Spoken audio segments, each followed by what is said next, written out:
Bismillahirrahmanirrahim. Alhamdulillah. Wassalatu wassalamu ala rasulillah. Amma ba'd. Oğlu бүткүл аламны жаратуучу болгон Алла Таалага чексиз мактоолор, анын акыркы пайгамбары Мухаммад Мустафа саллаллаху алейхи вассаламга Алланын саламы жана тынчтыгы болсун. Жалпыңыздарга Алланын тынчтыгын, мээримин тилеп саламдашам. Ассаламу алейкум ва рахматуллахи ва баракатух.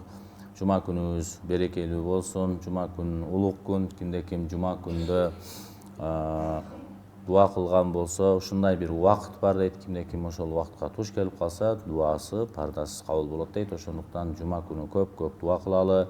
Айрыкча мамлекетибиздин бүтүнлүгү, биримдиги, улуттар аралык ынтымак, башчыларыбызга, эл башчыларыбызга дагы күч кубат тилеп көп дуа кылалы. Бүгүнкү темабыз өтө орчундуу тема, маанилүү темалардын бири, муфтият тарабынан берилген темалар улутчулдук туурасында болмокчу. Бөлүнүп жарылуу, улутка бөлүнүү, уруу болуп бөлүнүү шариятыбызда кандай дейт, мына ушуга токтолобуз. Кур'ан Каримден баштасак, аузу биллахи минаш шайтанир ражим, бисмиллахир рахманир рахим. يا أيها الناس إنا خلقناكم من ذكر وأنثى وجعلناكم شعوبا وقبائل لتعارفوا إن أكرمكم عند الله أتقاكم إن الله عليم خبير. Ушул Алла Таала өз аятында: "Эй инсандар, биз силерди эркек аял кылып жараттык, жана уруу кылып, улут кылып бөлүп койдук, кабила кылып бөлүп койдук. Эмне үчүн? Бири-бириңер менен таанышып, мамиле кыласыңар" деп.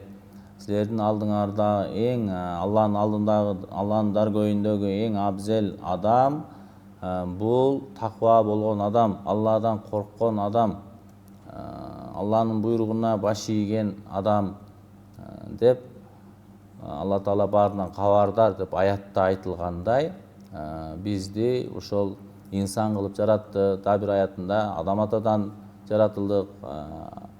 Бардык хадистерде айтылгандай, бардык инсан ошо адам атанын урпагы. Ошондуктан ушул Алланын алдында бир уруу же бир улут, араб же болбосо башка дин ошолорго түшүрүлгөн, ошолор шансы көп, алар Алланын алдында бейишке түз кирет деген ишенимдерден узак болушубуз керек. Арабтын араб эместен, арабтан дагы жогорку даражалуулугу жок деп пайгамбарыбыз хадистерде дагы айткан. Мына ушул аяттын негизинде дагы биз мына ушул адамдын бир ак түстөгүнүн же болбосо кара түстөгүнүн, ар кандай расадагынын, ар кандай улуттун дагы жогорку даражалуу эмес, ар бир инсандын өзүнүн Аллага болгон ишеними кандай, Аллага болгон ибадаты кандай, мына ошол менен өлчөнөрүн мына ушундай түшүнсөк болот. Пайгамбар саллаллаху алейхи вассалам хадистеринде эмне деген, мына ошого токтолобуз. Ан бинти Василата ибнил Асгаи аннахума самиат абаха якулу култу я Расулаллах мал асабияту кала ан туина каумака ала зулм.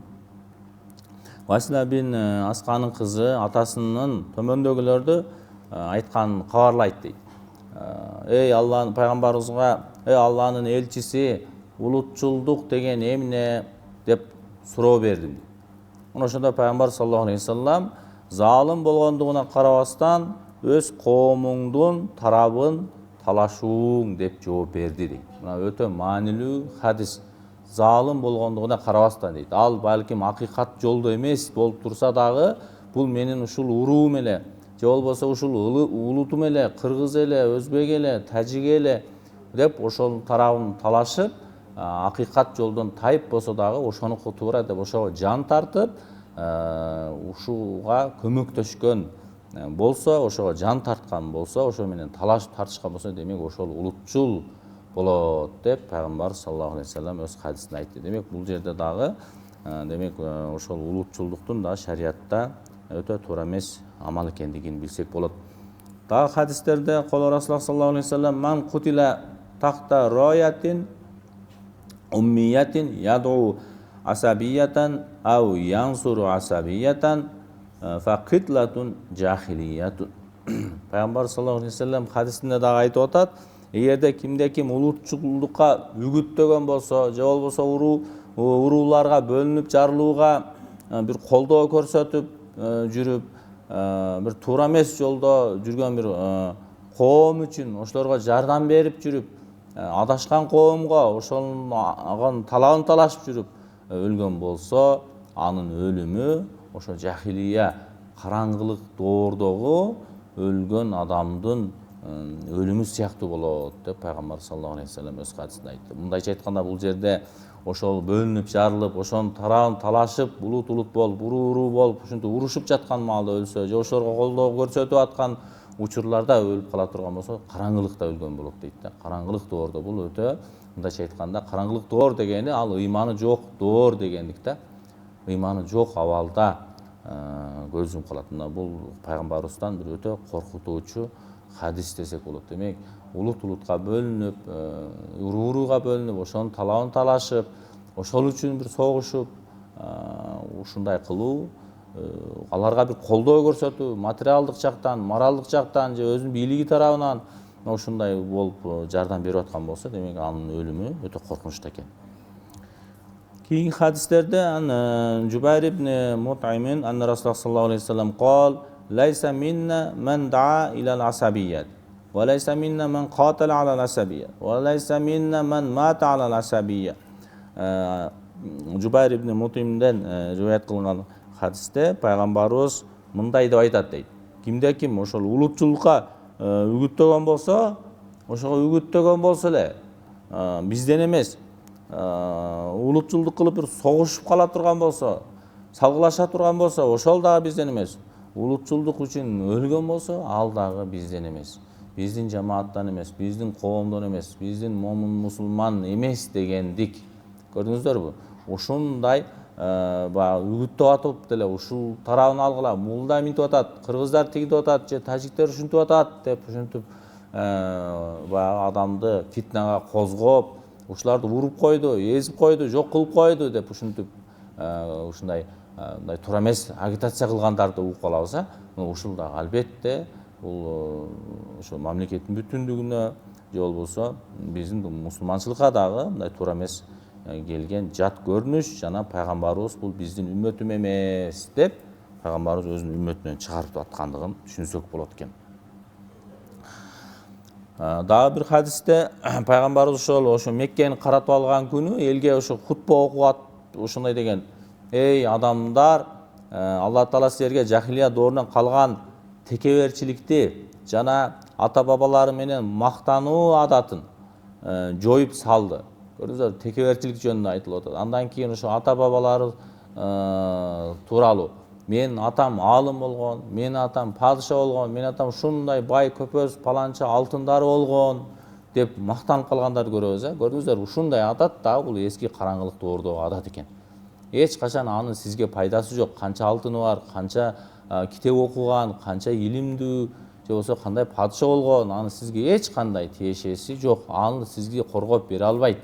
Ушундай адаттар туура эмес экендигин эмне кылып атат? Пайгамбарыбыз айтып атат. Хутба окутуп, ошо Меккени фатх кылган күндө айтып атат. Андан кийин айтып атат, адамдар эки түрдүү болушат дейт. Ушу дурус такыба ээси болот, Алланын алдында кадыр барктуу адамдар болот, жана тескерисинче ошо күнөөкөр адамдар, Алланын алдында кадыр барксыз болгон адамдар. Ушу бүткүл адамдар Адам алейхиссаламдын балдары болушат. Ал эми Алла Таала Адам алейхиссаламды эмне кылган? Топурактан жаратылган. Кандай болгон күндө дагы бул жердеги максат Адам атанын урпагысыңар, бардыңар Алланын алдында бирдейсиңер. Актын карадан, карадан актын эч кандай жогорку даражалуулугу жок деп бул жерде бизге түшүндүрүп атат. Такыбалуулук жанагы аятта айткандай, Аллага болгон такыбалуулук кылса, ким Аллага такыбалуулук кылса, ким Алланын буйругун аткарган болсо, ким Алланын тыюуларынан качкан болсо, дайым ушу Алла деп жүрөгү соксо, Алла үчүн көз жаш төксө, ибадатын аткарса, кол кошуна менен жакшы мамиледе болсо, тууган урук менен жакшы мамиледе, эч кимден бир зулумдук кылбастан, бирөөгө зулумдук кылбай, бирөөгө зулумдук көрбөй, мына ошондой адам Алланын алдында мындайча айтканда таква абзели деп айтылат. Ал кара түстө болсун, ак түстө болсун, мындайча айтканда айырмасы жок. Ал баардыгыңар эле адам атанын урпагысыңар деп жатат. Ушул коомдо дагы араб чөлкөмүндө да пайгамбар саллаллаху алейхи вассалам келгенге чейин ак менен кара деп ушундай бөлүнүү болгон. Ак түстөгү адамдар, ошо кара түстөгү адамдарды адам ордон көрбөгөн, кул катары көрүшкөн, кулдай кылып алып сатып жүргөн. Мына ошондо пайгамбарыбыз биринчи эле жанына кимди алды? Азирети Билалды алды. Ошо Азирети Билал дагы кул болгон, өзү кара түстө болгон. Ошондо дагы Азирети Билал менен Абузар ал-Гыфари деген сахаба экөөсү кичине жаңжалдаша кетип, уруша кетип, анан кийин не деген? Ошол кара түстөрү адам болгондугу үчүн аны кичине азарлаган. Сен кара түстөсүң, мындайсың, тигиндейсиң деп Абузар ошондой азарлаганда Азирети Билал мындай кемсинип, анан пайгамбарыбызга айткан. Ошондо пайгамбарыбыз Абузарды не кылган?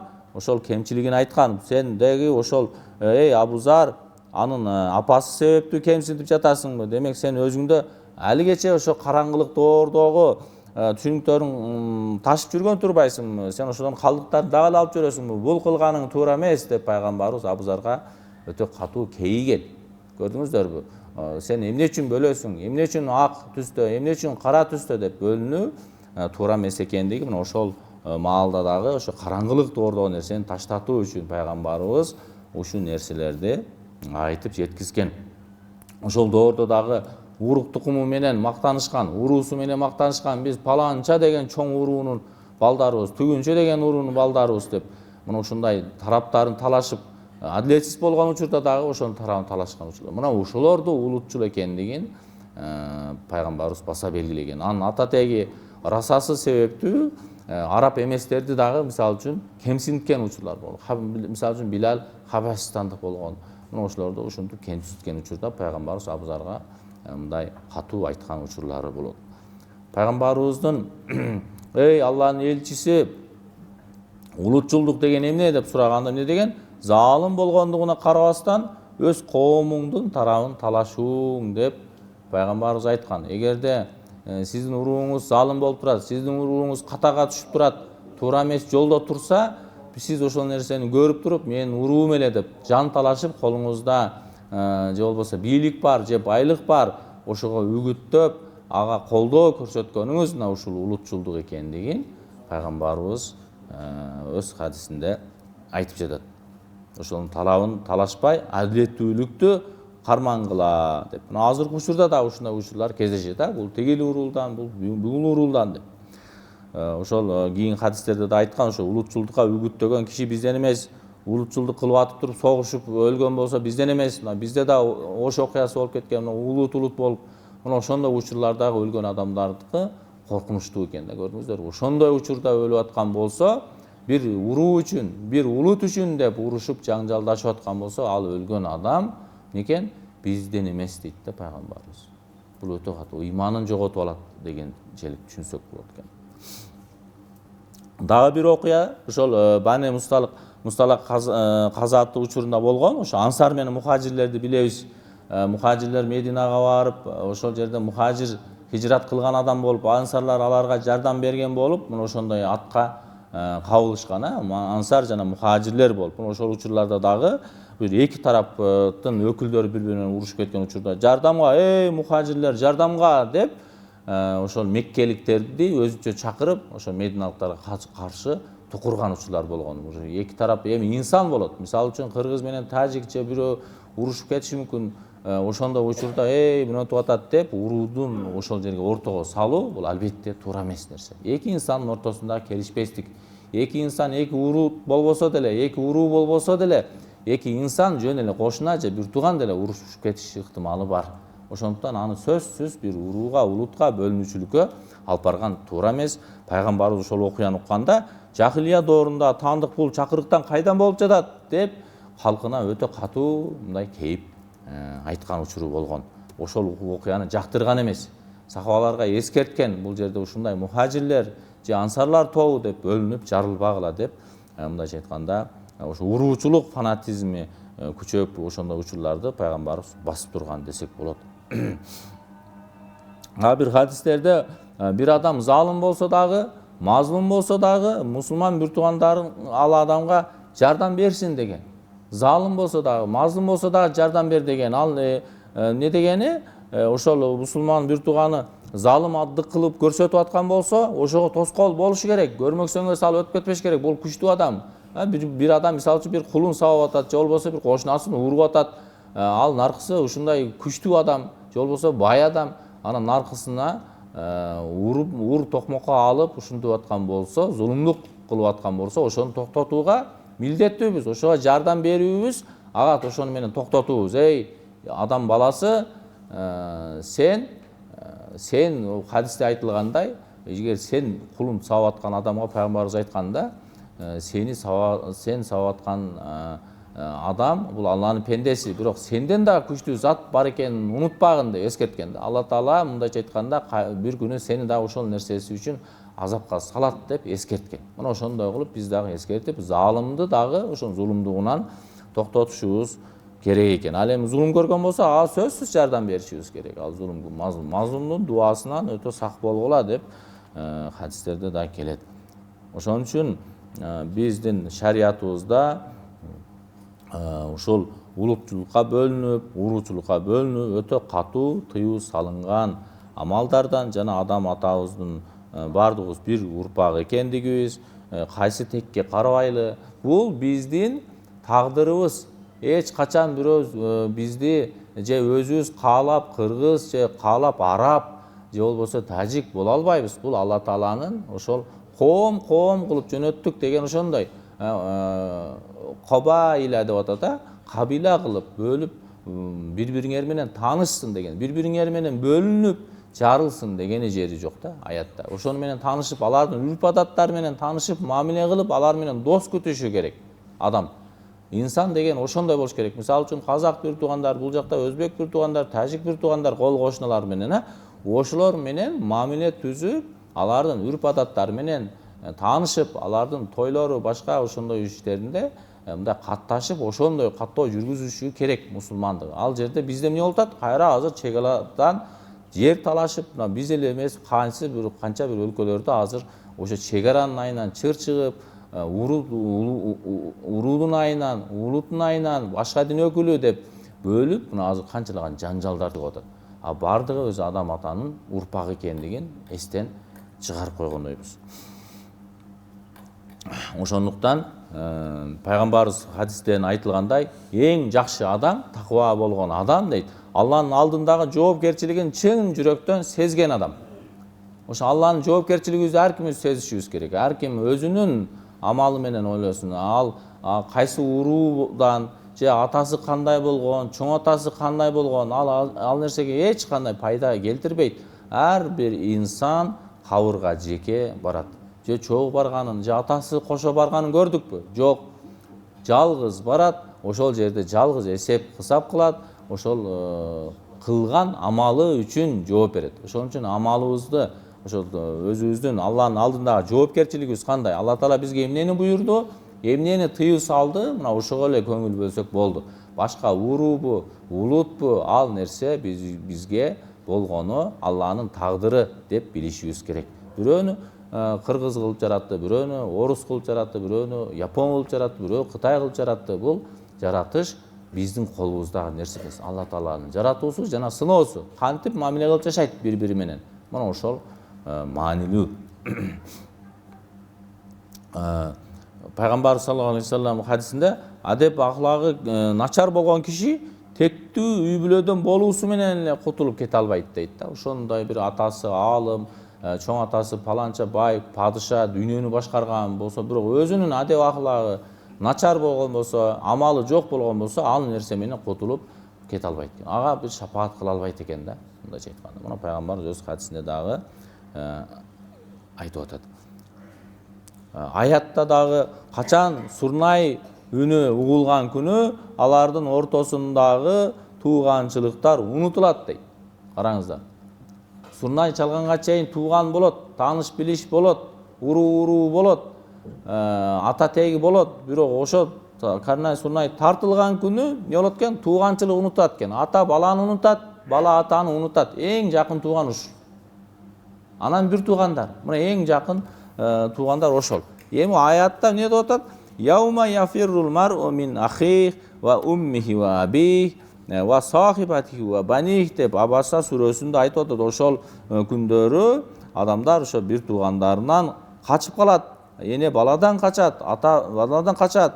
Жубайы, балдары бир-бирин качып, мындайча айтканда тааныбай калат. Ана ата сурайт: балам, мага кичине бир аз сооп бер, мен сени багып чоңойтконмун дегенде баланын жообу: ата, менин акыбалым оор, өзүмдүн акыбалым оор. Сен өзүңүн акыбалыңа кара дейт.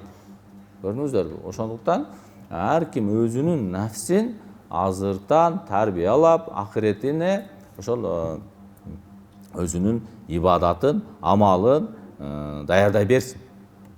Ад дуния мазраатул ахира, бул дүнүйө акыреттин эгин талаасы. Биз ошол бир уруу жөнүндө, улут жөнүндө алар менен мынтип фитна кылып, уруш жаңжал кылып жүргөндүн ордуна биз жазда дыйкан кантип эле будайды эгип, күзүндө мээнет кылып, суугарып, күзүндө алгандай эле биз дагы акыретибизге эгинибизди эге беришибиз керек. Акыретке эгин эгүү дегени эмне? Азыртан амалдарыбызды көбөйтөбүз.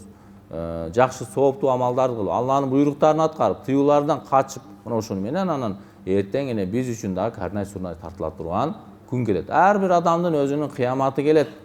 Адамдын өлгөн күнү ошол кыяматы келген күнү.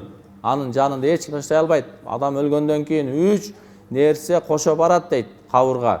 Анын достору барат, тууган уруктары барат, дүйнөсү барат, ошо табыты менен, үстүнө кымбат баалуу килеми менен, кыжымдар менен кошо барат, анан амал кошо барат. Бирок тилекке каршы жанынан артык көргөн досу, жанынан артык көргөн жубайы, баласы эмне кылат? Бардыгы таштап кайтат. Тилекке каршы. Жанында ким калат? Дүйнөсү да кайтат, амалы гана калат. Эмне амал аткардың? Ошол амалдарың сага шапаатчы болот. Ошондуктан биз акыретибиз үчүн көбүрөөк ошол бирөөнүн айып кемчилиги, бирөөнүн агы, бирөөнүн кара түстөгүсү, бирөөнүн ар кандай уруудагысы менен алектенип, сен каяктасың, сен кайсы уруу деп ошентип сүрүштүрүп отургандан көрө, ар кимдин өзүбүздүн абалыбызды карашыбыз керек. Өзүбүздүн айыбыбызды оңдоого аракет кылышыбыз керек. Акыретибиз үчүн кам көрүшүбүз керек. Ошо өз коомун жакшы көрүү менен ошо коомунун фанаты болуу дагы эки башка нерсе да. Албетте ар ким өзүнүн коомун жакшы көрөт. Билиши керек. Ата тегин башкасын бирок ошонун талабын тарашып, анын жогорку даражалуу экен, ата тегинин жогорку деңгээлде экендигин көрсөтүү бул туура эмес. Же болбосо ушул уруу жогоруда, же ушул улут жогорку даражалуу, булар пас, булар мындай уруудан, мындай адамдык сапаттан да түшүрүп ушундай айткан учурларда кездешип калат да. Ошол бул албетте туура эмес. Ошондуктан ошондо бир адамдын өзүнүн коомунун туура эмес экендигин билип туруп, амалы туура эмес кылып аткандыгын билип туруп, ошол тарабын кармануусу, тарабын талашуусу мына ушул уруучулук, улутчулдук болуп эсептелет деп пайгамбарыбыз саллаллаху алейхи вассалам өз хадисте айткан. Ошо мекенди дагы сүйүү пайгамбарыбызда да болгон. Ар ким өзүнүн жерин, ар ким өзүнүн улутун, туулуп өскөн жерин жакшы көрүш керек, сүйүш керек, патриот болуш керек. Пайгамбарыбыз да Меккеден чыгарылып аткан маалда: "Эй Мекке, сен ушул коом мени ошол жерден куубаганда мен бул жерди таштап кетпейт элем. Мен үчүн сүйкүмдүүсүң. Аллага ант ичип айтам, жерлерден эң жакшысың. Эгер ушу мен мажбур болбогондо мен сени таштап кетпейт элем" деп көз жашын төгүп, анан Мединага хижрат кылган. Бирок туулуп өскөн жерин сүйүү бардыгынын милдети. Бирок жогорку даражага коюу, башкаларды паскоруу, мына ушул албетте туура эмес. Пайгамбарыбыздын дагы хадистеринде коштошуу хутбасында айтып атат: "О адамдар, Раббиңер бир, атаңар бир экендигин билип койгула. Арабтын араб эместен, араб эместин дагы арабтан, актын ак түстөгүнүн кара түстөн, каранын дагы ак түстөн эч кандай артыкчылыгы жок. Артыкчылык бир гана такыбалуулукта" деп Хадисте пайгамбарыбыз коштошуу хутбасында дагы бизге эскертип кеткен. Себеби ошол доордо дагы ислам келген учурда дагы пайгамбарыбыз дини жеткизип жүргөн учурда дагы ушундай бөлүнүүчүлүктөр болгон. Мухажирлер менен ансарлар деп бөлүнүп, Аус жана Хазрач уруулары ошентип бөлүнүп пайгамбар ушулорду жараштырып, аларды ынтымакка чакырган. Ошол учурда дагы ак түстө, кара түстө деп, кара түстөгүлөрдү адам ордуна көрбөстөн бөлүнүүчүлүк болгон. Мына азыркы өлкөлөрдө, чоң өнүккөн өлкөлөрдө дагы ушундай учурлар да кездешип калат. Кара түстөгүлөр мындай кара иштерди кылат деп бөлүнүп, ушундай учурлар да болот. Албетте бул жерде баардыгыңар Алла Тааланын кулусуңар, адам атанын урпагысыңар деп пайгамбарыбыз дагы айтып атат. Актын карадан жогорку даражалуулугу жок. Эч качан адам ойлобош керек. Ошол араптын араб эместен деп атат го. Арабтар ушундай шанс, мүмкүнчүлүк жогору болгондугу үчүн, арабтар ушундай кыйын калк болгондугу үчүн, Аллага жакын болгондугу үчүн арабтарга пайгамбарыбыз келди деп дагы ойлогон туура эмес. Керек болсо ошол жерде ушунчалык адам кылбаган иштер кылып турган учурлар болгон. Ушу тирүүлөй көмгөн учурлар болгон. Кара түстөгүлөрдү, кулдарды, аялдарды күн катар кадимкидей алып сатып, адам катар көрбөй ошондой ыплас иштер болуп турган учурда пайгамбарыбыз келип, ошону ислам менен аларды бул дүйнөнүн бактылуулугуна, акыреттин бактылуулугуна мындайча айтканда эргешүүгө себеп болгон десек болот. Ошондо дагы ошол учурларда дагы ошо бөлүнүүчүлүк болгон учурларда пайгамбарыбыз өзү үлгү болуп көрсөтүп берген. Демек бизде ар кимибиз же ушул улут жогорку даражада, же ушулар кыйын, тарыхы кең, анан мындай деген сөздөрдүн ордуна ар ким өзүнүн абалын ойлоосу керек. Акыретим үчүн кандай азык камдадым? Ал уруу болобу же улут болобу, анын эч кандай шариятта бир орду жок экендигин билиш керек. Пайгамбарыбыз ошончо коштошуу хутбасында бизге эскертүү иретинде айткан. Араптын араб эместен, араб эместин да араптан, актын карадан, карадан дагы актан жогорку болбосун. Дагы бир аятта айтып атат: "Я юхаллазина аману ла ясхар каумун", иман келтиргендер деп момундарга айтып атат. "Ла ясхар каумун мин каумин", бир коомунду шылдыңдабасын, келекелебесин. "Аса якуну хайран минхум", эгерде бир коом келекелен, балким ошо келекелеген коомдон, ошо келекеленген коом абалы жакшырактыр деп мына пайгамбарыбыз Алла Таала аятында бизге айтып атат. Көрдүңүздөрбү? Бир коом, ушул коом ушундай, же тигил коом ушундай, же чөлкөмгө карап туруп бул кара суулуктар мындай, же ноокаттыктар мындай калып келет, же таластыктар мындай калып келет дегенден өтө этият болуш керек. Мына гыйбат деген маселе бар го, ошол маселе бир адамды гыйбат кылсаңыз, ошол бир эле адамга гыйбат. Ал эми бир чөлкөмдү айтып, же бир улутты айтып, ушундай коом ушундай келет, жалганчы болот, жалганчы коом бул деп айта турган болсо, ошол коомдун баардыгын гыйбат кылган болот да. Бул өтө чоң күнөө. Ошон үчүн аятта айтып атат: бир коомду келеке кылбасын, бир коомду шылдыңдабасын. Балким шылдыңдаган коомдо шылдыңданган коом абзелдир. Аны ким билет? Алла Таала билет. Бизге эскертүү берип атат. Мына Хужурат сүрөсүн айрыкча ушул инсандар менен болгон мамиледе, диндин бир кээ-бир өзгөчөлүктөр ушул жерде, адамдар менен болгон мамиледе ошол Хужурат сүрөсүн бир окуп койсок жакшы да. Ошол жерде дагы бири-бириңерди лакап менен, жаман ат менен атабагыла, тигиндей кылгыла деп ошол жерлерде эмне кылган, тыюу салган учурлар. Ошон үчүн коом үчүн же бир чөлкөмдү айтып, же бир улутту, же бир урууну жалпылай ата берүү бул туура эмес. Ар бир улуттун, ар бир коомдун, ар бир уруунун жакшысы, жаманы дагы болуп калышы мүмкүн. Анын ичинде бүтүндөй эле бардыгын мындай шубап салуу албетте туура эмес. Ошондуктан биз ар кимибиз өзүбүздүн вал танзур нафсун ма каддамат лигат дейт да. Инсандар, адам эртеңки күнүнө эмне даярдаганына бир карасын дейт. Өзүбүз эртеңки күнгө эмне камдап атабыз? Өлүм алдыбызда. Жабраил периштеден эч кимдин справкасы жок, 80-90 чыгат деген. Балким 1 мүнөттөн кийин эмне болушубуз белгисиз. Балким 1 сааттан кийин, балким 1 күндөн кийин эмне болушубуз белгисиз. Ошондуктан эртеңки күнүбүздү дайым кылчайып карап турушубуз керек. Эмне амал алып барып атам? Өзүбүзгө өзүбүз эсеп чот кылып турушубуз керек. Бул шариятыбызда өтө улут кылуу, улутчулдук бизден эмес деп, менин коомум эмес, ошол жерде өлүп кетсе менин жамаатым эмес, үммөтүм эмес деп пайгамбарыбыз хадистеринде көп бизге эскертип атат. Ушул нерседен көбүрөөк өтө этият бололу. Бир коомду айыптоодон, бир коомду шылдыңдоодон бизге тыюу салынган нерсе. Такыбалуулукта жок бул. Мына ошол Алланын буйруктарын аткаруу деген, Алланын тыюуларынан качуу дегенди биз такыба деп атабыз. Демек ушуну бирөө бөлүп атса, же болбосо бир коомду шылдыңдап сүйлөп аткан болсо, же бир уруусун өзүн жогору даражада коюп аткан болсо, же ата бабалары менен мактанып аткан болсо, же текебердик менен ушундай болуп аткан болсо, демек ал такыба адам эмес. Себеби Алла Таала мына аятта ачык буйруп атат. Эч качан бөлүнүп жарылууга алып барбаш керек.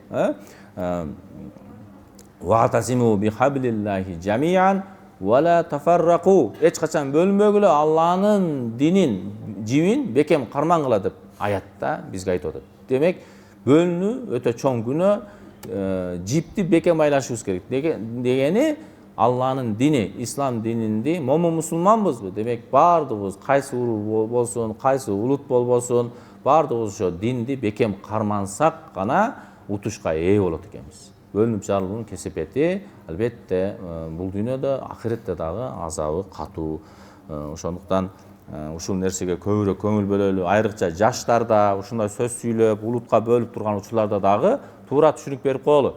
Жаш балдар, булар бул улутта экен, бул мындай экен десе дагы ошондой деп туура эмес түшүнүк бербеш керек. Бардыгы Алланын момун мусулманы, Кудай кыргыз кылып жаратты, бул урууду өзбек кылып жаратты, буну тажик кылып жаратты, ушундай бири-бири менен мамиле кылып жашасын деп жаратты, таанышсын деп жаратты. Ал дагы мусулман, Алланын пендеси деп жакшына түшүнүк беришибиз керек. Тескери агитация кылып, тескери кылып, сени атаң өлтүргөн, сени минт өлтүргөн деп тескери кылуу, бул албетте фитнага алып барат. Шариятыбызда бул нерсени тыят. Ошондуктан ушул улутчулдук, уруучулдук деген нерсе оору айрыкча бизде дагы бар. Ушул оорудан сактанышыбыз керек. Тилди өтө этиятташыбыз керек. Убактыбыз дагы болуп калыптыр. Ооруп жаткан эжебизге дагы Аллах шифа тартып берүүчү өзүңсүң, даваны берүүчү өзүңсүң. Аллахым шифалар берген.